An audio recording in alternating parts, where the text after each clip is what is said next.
The Concise Meditations of Marcus Aurelius. This is a summary of Marcus Aurelius's meditations. If you want to understand meditations but don't want to read it or just want a refresher, then this is for you. Meditations is essentially a scrapbook of thoughts written over a 19-year period. It's not ordered, and it repeats itself frequently as ideas reoccurred to the author at different times. You shouldn't read meditations like a science textbook explaining how the world works. Instead, read it as a series of mental techniques and crutches to use to live a more tranquil and fulfilling life. It was the notebook of a man with the weight of the Roman world on his shoulders, a man struggling to be good and leaving himself notes and reminders on how to be so. I have interpreted and reordered what he says, but I've done my best not to embellish it. Since I've summarized 50,000 words down to 4,000, I expect some of the subtlety and most of the poetry has been lost. If you ever wish to listen to the original, there's a link to my full narration of the book in the description box below. 1. When you encounter unkindness. When receiving bad treatment or criticism from someone, either the other person is right, in which case you've no right to complain, or they're wrong, in which case they're misguided and have just made a mistake. Remind yourself how many mistakes you've made in life and feel pity for them. By all means, point out to them where they've gone wrong, but do so affectionately, not meanly, with hatred in your heart or to impress onlookers. Speak directly to them. If this doesn't work, ask yourself what qualities nature has given us to counter the defect. For example, as an antidote to unkindness, it gave us kindness. Put that to use and see what happens. Very few people can continually act unkindly to you if you show continued kindness to them. No matter what anyone says or does, my task is to be good. If you've mistakenly trusted an untrustworthy person, then turn the reproach on yourself. The fault is yours. Recognize that untrustworthy, bad, and even evil people exist in the world. To expect not to encounter them is foolish. Say to yourself, I have encountered one of them. This is to be expected from time to time. Then remember that any evil that men do you only harms your soul if you do evil in return. It is your job to be good and not allow their evil to change that. The noblest kind of retribution is not to become like your enemy. With that in mind, recognize that everything depends on how you interpret it. Everything is interpretation is a quote Marcus Aurelius cites from a Cynic philosopher. He notes that obviously this is not literally true, but that it is a useful mental crutch. If you take it for what it's worth, you can apply it to everyday life with amazing results. With that in mind, remind yourself that how things affect you is determined by your mind's interpretation of them, not the external things themselves. Whatever happens, you can choose how to interpret it, so choose not to feel harmed, and you haven't been. If it rains, you can choose to feel angry at the weather and pained by the sensation of the water on your clothes and body, or you can choose to feel grateful at being alive and being able to feel such sensations. How easy it is to repel and wipe away every impression which is troublesome or unsuitable, and immediately be in all tranquility. So work on gaining control of your mind to frame things positively. Ultimately, you are what you continually think, so take care which thoughts you allow to exist in your own head. Your mind will take the shape of what you frequently hold in thought, for the human spirit is colored by such impressions. On that point, Your mind should sit superior to your body and its sensations. You have a body and a mind. Your mind, your rational faculty, is the advantage you have over other animals. To follow nature means to recognize this and to make use of what nature has given you. Deep down, you already know the things you should be doing and yet are not doing them. That's because you do not have control over your mind. Whenever you determine to do something and don't do it, it's because your body has given you some reason not to. Do not allow pain, drowsiness, fever, loss of appetite to alter your behavior. When you're bothered by things like that, remind yourself, I'm giving in to pain. When you give in to these sensations, you make your mind the slave of the body, which leads to unhappiness. Endless suffering, all from not allowing the mind to do its job. Gain control of your mind. It's only by gaining control that you can begin to act virtuously, and it's only by acting virtuously that true happiness, eudaimonia, will be reached. Once you start to follow reason, the difference will be night and day. Within 10 days, you will appear a god, even to those to whom today you seem a beast or a baboon, if you return to your principles and the worship of reason. With that in mind, stay mindful and take deliberate actions. Frequently, we go through life on autopilot. Most of the things we do, we don't even think about. Enough of this. No random actions, none not based on underlying principles. Do not wander without a purpose. Act deliberately. Observe your own mind critically as if observing someone else's. In every case, ask yourself to what you are currently employing your mind. What sort of soul are you displaying? Are you acting like a child, a tyrant, an animal? What's causing you to act that way? If you can control your actions and think and act systematically, you will have an untroubled life. If you do not observe the movements of your own mind, then you will be unhappy. Further, you can find peace from external events at any time by going within your own mind. But do so briefly. Don't retreat from the world. Humanity is born for cooperation, and we are constituted for one another. Do not allow yourself to become angry with those around you, fall into hatred, or give up trying to make a positive difference in society. If you conceive of all rational beings as constituted for one cooperation, then helping other people becomes a joy and not just the right thing to do.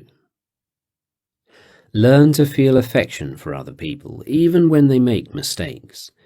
You can do so by recognizing they're human too, and we all make mistakes, and that before long they will die, just like you, and that we're all in this together.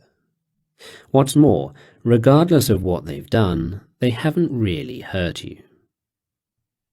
Another mental crutch he offers is to contemplate the positive qualities of those around you. We all have different abilities and talents, and keeping theirs in mind will make you think better of them.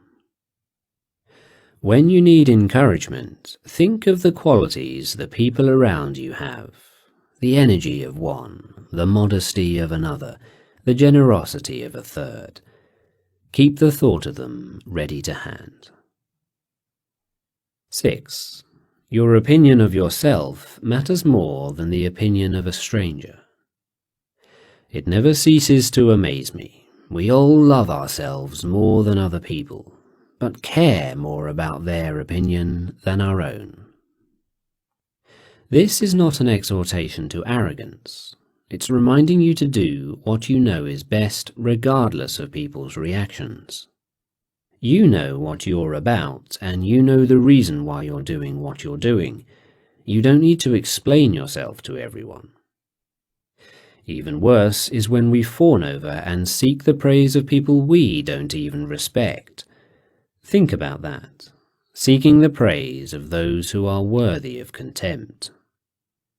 As a crutch to avoid being too concerned with praise, Marcus Aurelius suggests contemplating what difference it really makes, and considering the insignificance of it in the grand scheme of things. Fame in a world like this is worthless. His conclusion from all this is that we should be honest and straightforward. We shouldn't prance about, keep airs, or try to portray ourselves as something we're not. We should abstain from rhetoric and trying to pander or curry favour. However, with that said, be open to correction. Being corrected is better than remaining in self-deceit. You shouldn't view changing your mind as losing, or that you're being coerced. It is still a free and noble action on your part to change your mind if the evidence turns against you. Just don't change it because of peer pressure or to ingratiate yourself with others. Remember that to change your mind and to accept correction are free acts too.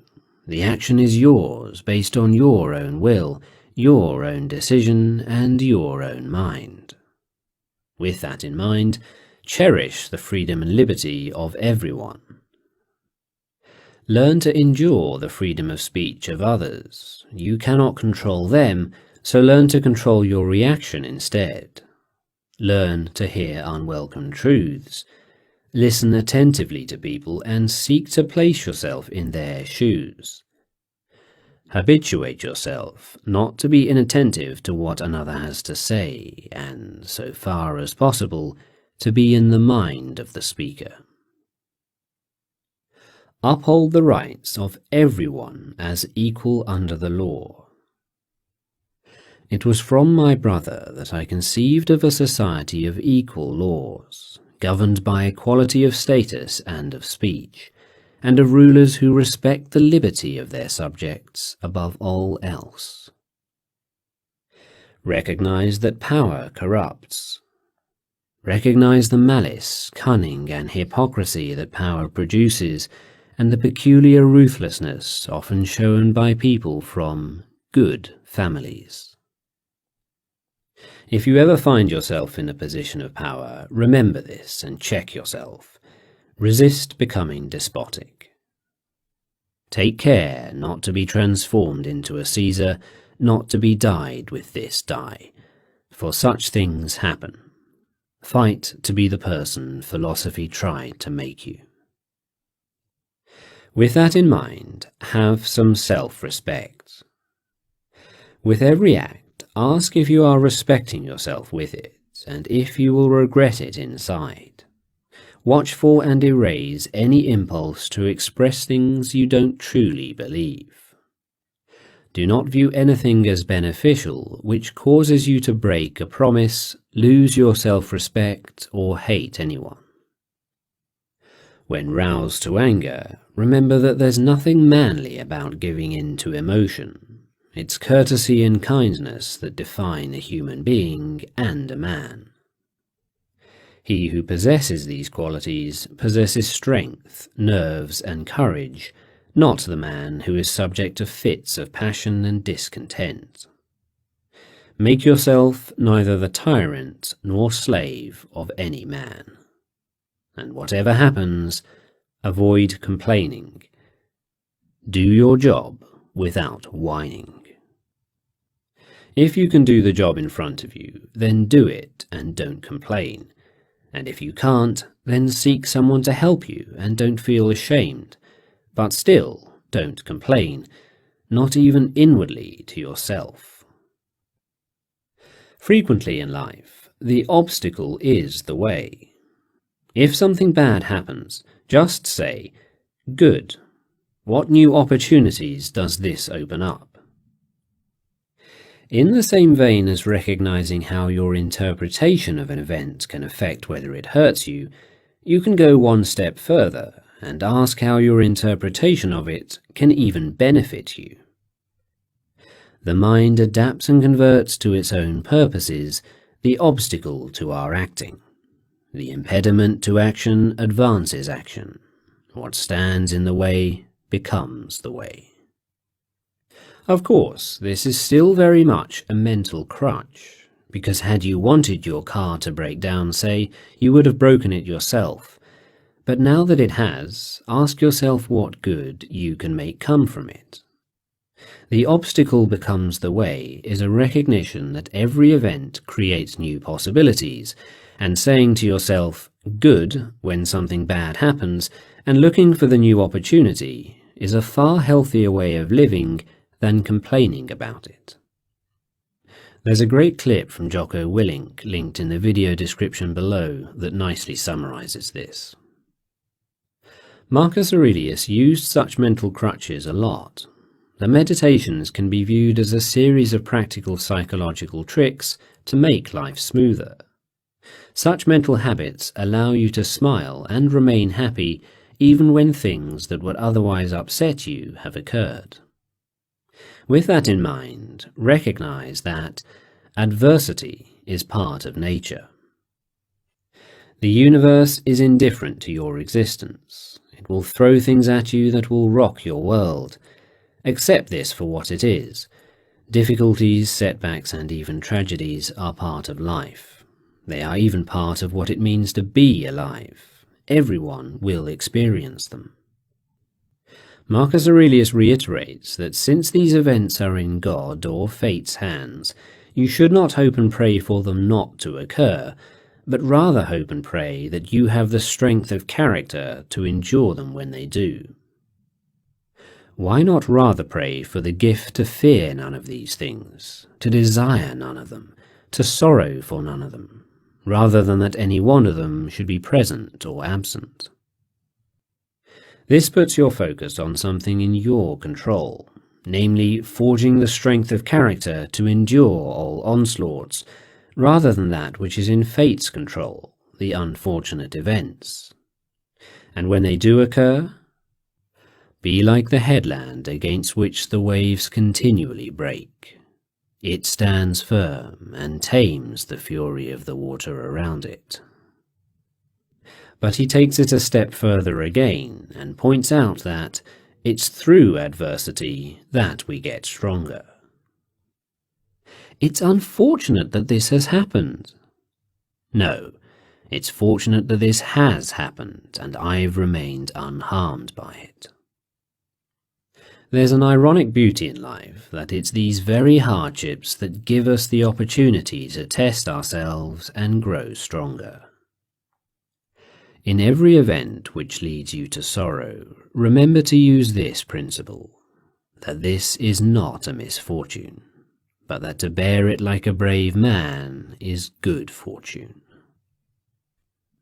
In any case, he points out that for the most part, everything has happened before.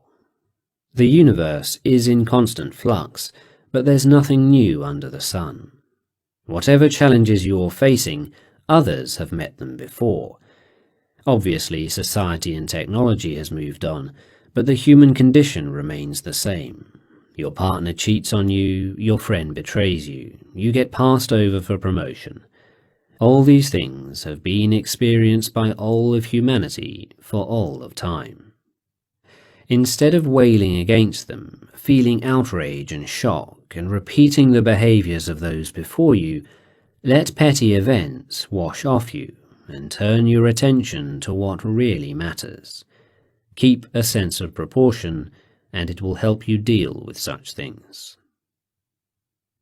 In all that happens, keep before your eyes those who experienced it before you and felt shock and outrage and resentment at it. And now where are they? Nowhere.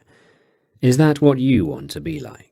Instead of avoiding all these distracting assaults, leaving the alarms and flight to others, and concentrating on what you can do with it all.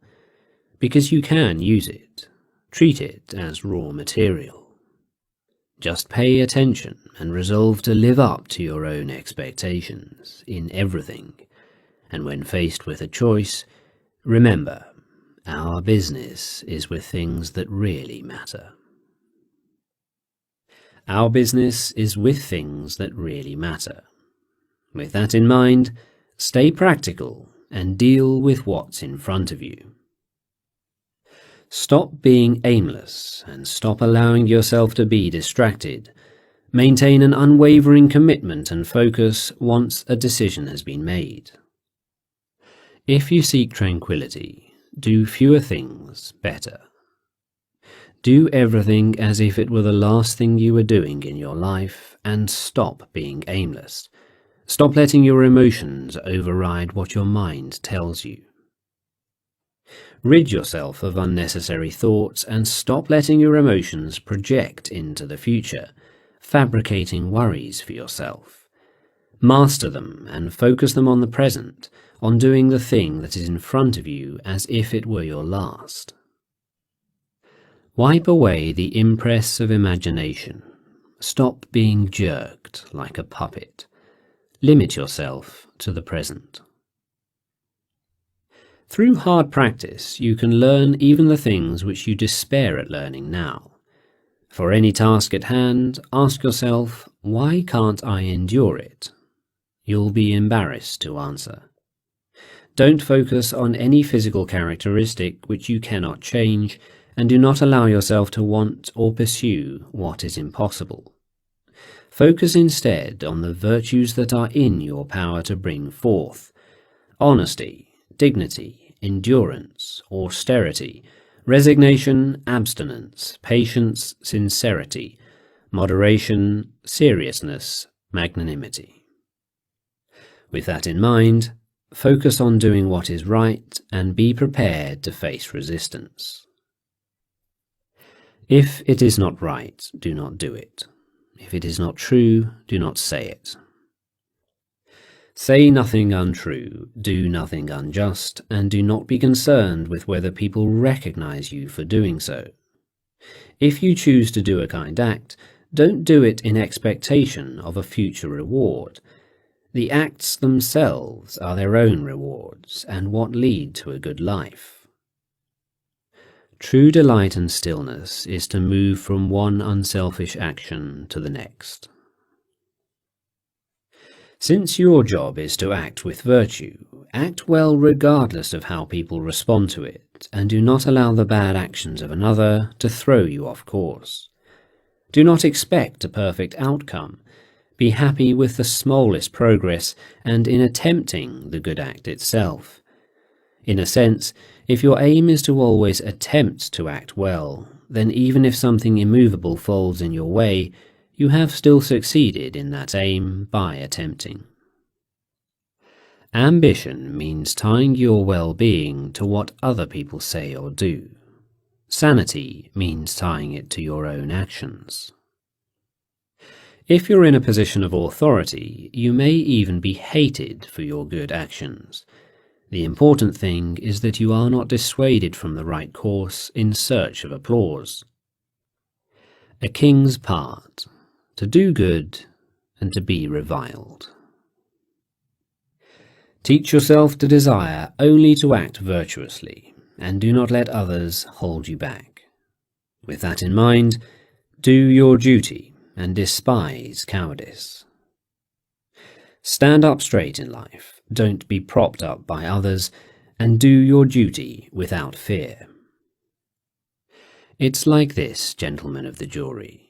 The spot where a person decides to station himself, or wherever his commanding officer stations him, well, I think that's where he ought to take his stand and face the enemy, and not worry about being killed or about anything but doing his duty. Focus more on whether what you're doing is right or wrong than on the risk it brings you. You are much mistaken, my friend, if you think that any man worth his salt cares about the risk of death and doesn't concentrate on this alone, whether what he's doing is right or wrong, and his behavior a good man's or a bad one's. Understand that life is short and death comes to us all. That means the time for action is now.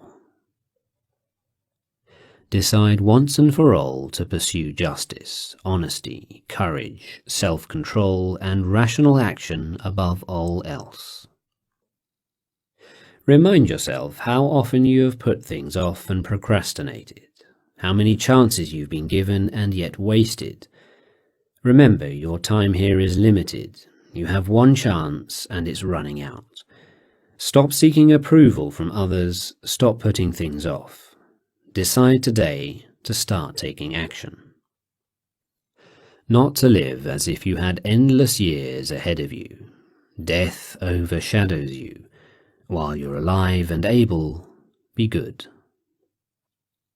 Once you make such a choice, you will cease your internal suffering. You suffer justly because you choose to be good tomorrow rather than today. A mental crutch Aurelius suggested was thinking of the life behind you as already dead, and that from today you're living a new, shorter life. Take this new life and live it properly. Think of yourself as dead. You have lived your life. Now take what's left and live it properly. Also, it is disgraceful for your soul to give up while your body is still going strong. As you age, the chances that you're going to be the next protégé decrease. When young, you may have imagined yourself as a future savant, that you were going to turn pro, win the Olympics, or change the world with your discoveries. Don't let the fact that all that never really panned out dishearten you.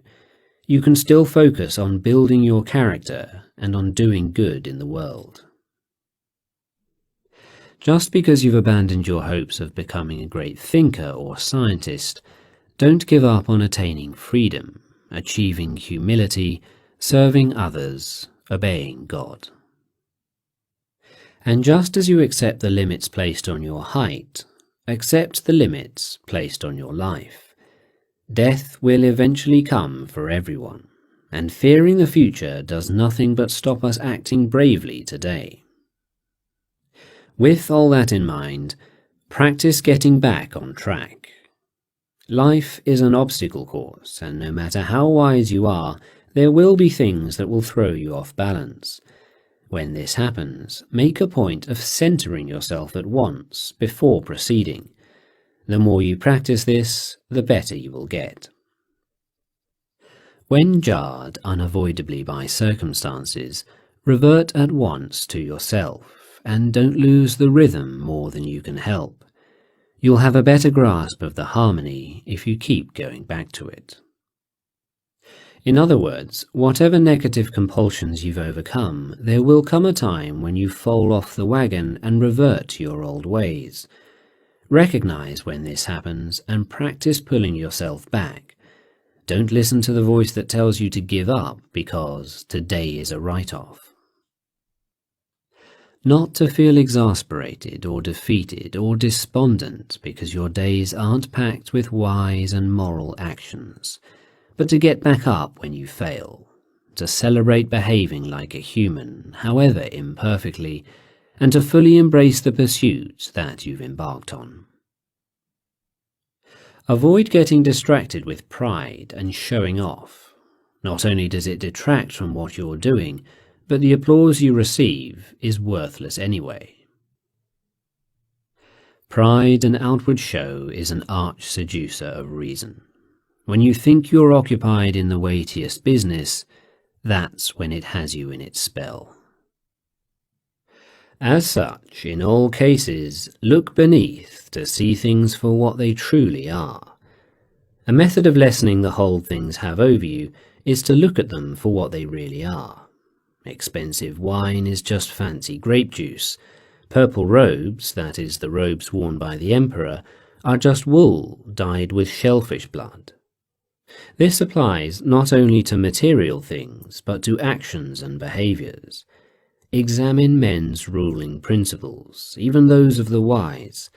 What kind of things do they avoid or pursue? Imagine someone's soul stripped bare. What evokes their love and admiration, their vanity, etc.? Now try to imagine whether their disdain can really harm anyone, or their praise help anyone. Do you wish to be praised by a man who curses himself 3 times every hour? Do you wish to please a man who doesn't please himself? When facing their insults, hatred, or whatever, look at what sort of person they are. You will see that you don't need to strain to impress them, but you should still treat them well, as they are still human. In all cases, speak the truth as you see it, but with kindness and humility.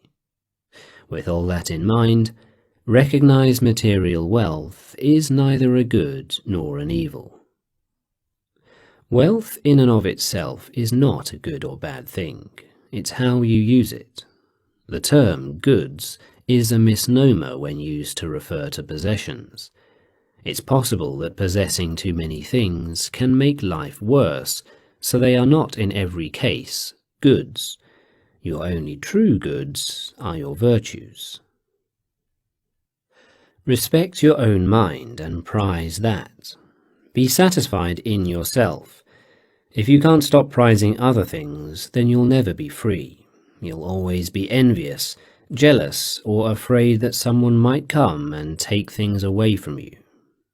That said, while those who crave wealth are misguided, so are those who despise it or feel guilt at possessing it, as it has just a stronger hold over them. Better is to learn to not let it have any hold over you. Learn to make use of it when you have it, but be absolutely prepared to let it go. Use it unapologetically, but also without any arrogance. Treat what you don't have as non-existent. Look at what you have, the things you value most, and think of how much you'd crave them if you didn't have them. But be careful. Don't feel such satisfaction that you start to overvalue them, that it would upset you to lose them. With that in mind, express gratitude. Marcus Aurelius spends the entire first chapter of Meditations listing the things he's grateful for learning whilst young. Some of the things which stand out to me, and which I haven't already mentioned elsewhere, are that I needed to work on my own character, the government of my temper, developing a strong character, generosity, charity, and a sense of humour, the value of investing in education, enduring labour, working with my own hands, and learning to want little, not to meddle in the affairs of others, and not to have time for slanderers, not to busy myself with trifling things, or waste time on frivolous matters, to write simply and directly, to endure freedom of speech, and make peace with people I've fallen out with when they're ready, steadiness of purpose, self-control in not being distracted, and not letting emotion cloud judgment, how to receive gifts graciously without losing self-respect or appearing ungrateful, and how to offer praise without making a display, indifference to superficial honours, not to use the excuse "I'm too busy" to get out of doing things, to listen to friends' troubles, show teachers respect, and children unfeigned love, to treat people as they deserve, and possess a readiness to listen to those who have anything to propose for the common good, to refrain from nitpicking and constantly correcting people, to defer to experts when necessary, to display dignity without pretension, and finally, to stop talking about what the good man is like and just be one.